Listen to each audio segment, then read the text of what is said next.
वैष्णव नवनीत प्रिया जी गोपाल जी की सेवा करता था, लेकिन उसके घर में इतनी दैन्यता थी कि एक बार का भोजन ही 3 बार में पाया जाता था, दोबारा बनाने की सामग्री नहीं इकट्ठी हो पाती थी।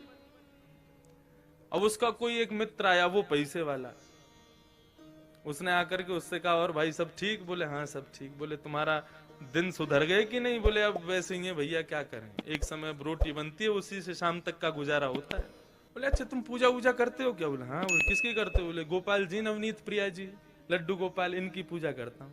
हंसने लगा मित्र, इनकी सेवा करते हो? अरे ये भी बेचारे जब इनको पूतना मारने आई ना, स्तनों में विष लगा के, तो ये भी नेत्र बंद करके शंकर जी से मदद मांग रहे थे कि पूतना के स्तन के विष को तुम पी जाओ। अरे जो अपनी रक्षा स्वयं नहीं कर पाते, तुम्हारी रक्षा क्या करेंगे? इनसे बड़े शंकर जी हैं, शंकर जी को ले आओ, तुम उनकी सेवा शुरू कर दो।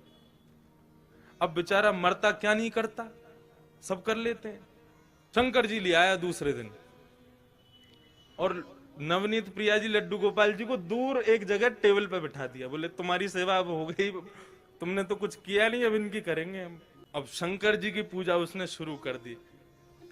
खूब रुद्राष्टाध्यायी से अभिषेक आदि सब करने के बाद में अगरबत्ती जला करके और त्रिपुंड लगा लिया। पहले तो ऊर्ध्वपुंड लगा रहा था, अब त्रिपुंड लगा करके ओम नमः शिवाय जप करने लगा।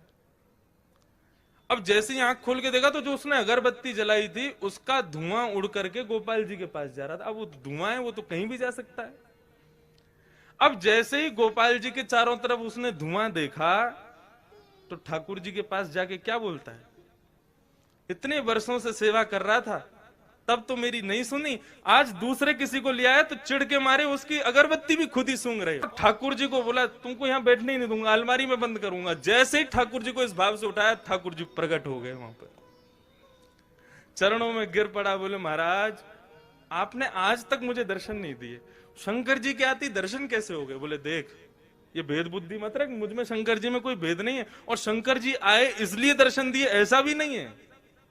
तो बोले क्यों किए, फिर क्यों दिए दर्शन आज आप? बोले कल तक तुझे ये नहीं लगता था कि मेरी नांग सूंघती भी है, कल तक तुझे ये नहीं लगता था कि मुझे भी जलन हो सकती है, लेकिन आज तेरे भीतर ये भाव आया कि मैं चैतन्य हूं, ये अगरबत्ती मैं भी सूंघ रहा हूं, मुझ में भी एक जलनशीलता आई है, मतलब मैं साधारण मूर्ति नहीं, मैं चैतन्य हूं। जब तेरे हृदय में ये भाव आया तो मैं पीछे क्यों हटूं, मैं भी प्रकट हो गया, मैं भी क्यों मूर्ति तक रहूं? जब तू ही मुझे इतना ऊपर पहुंचा चुका है तो मैं भी प्रकट हो गया। तो ठाकुर जी का दूसरा स्वरूप भागवत कहती है चैतन्य।